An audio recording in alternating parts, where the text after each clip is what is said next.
Hi there, folks. Welcome to Magnificat Wonders. Today I'd like to tell you about the first miraculous healing to impact our family personally. Now, this is a first-hand account. It involves my mom, so I know this actually happened. In the early 70s, my mom developed a degenerative bone disease, incredibly painful. Now, she was never a complainer, so she didn't talk much about it, and she never gave us the particulars. But I recall one very peculiar thing about those days. The tips of every one of her shoes were cut off. You see, she was in almost constant pain, and cutting off the toes of her shoes made wearing them bearable.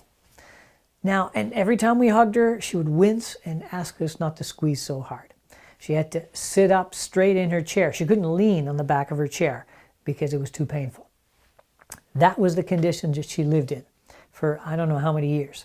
But in one rather wondrous and instantaneous moment, all that changed. In the winter of 1976, my mom attended what was then referred to as a miracle healing service in Ottawa. Now, during the service, she was praying not for herself, but for our family. And as she prayed, she was given this incredible grace, something that she wasn't expecting or looking for or asking for. She saw Jesus crucified right before her eyes. Now, this wasn't just an image in her mind as she was praying. Her eyes were open and she saw Jesus.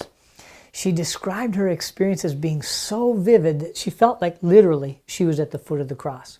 And I remember her describing one of the most amazing things is that she could smell the blood mixed with his perspiration. That's how vivid and how real her experience was. Now, as she gazed upon the Lord and prayed for us, he raised his head and looked directly at her. Only moments later, someone on the ministry team asked her if she'd been healed of something. Well, she didn't know. Her own degenerative bone disease didn't occur to her at the time. But she was told by this person, obviously operating in the gift of revelation, a gift known as the gift of knowledge, that the Lord had healed her. So the following day, she made an appointment to see her doctor. She finally got to see him, and as the doctor conducted the examination, he began to frown and shake his head. She used to tell the story, because he'd never examined my mom without her wincing in pain every time and everywhere he touched her. The pain was completely gone, never returned. Doctor didn't know what to make of that. My mom received that healing in her mid-40s, 1976, and she lived pain-free until she was 92. You know, she never tired of recounting that incredible, wondrous story. Now, that's a true story.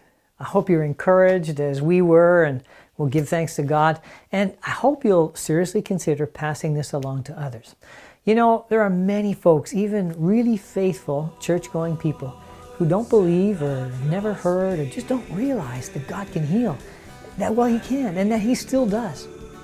Do you know, there's one thing about healing, and it's this, that usually, in some way, shape, or form, prayer is involved. So, I want to encourage you to pray for people.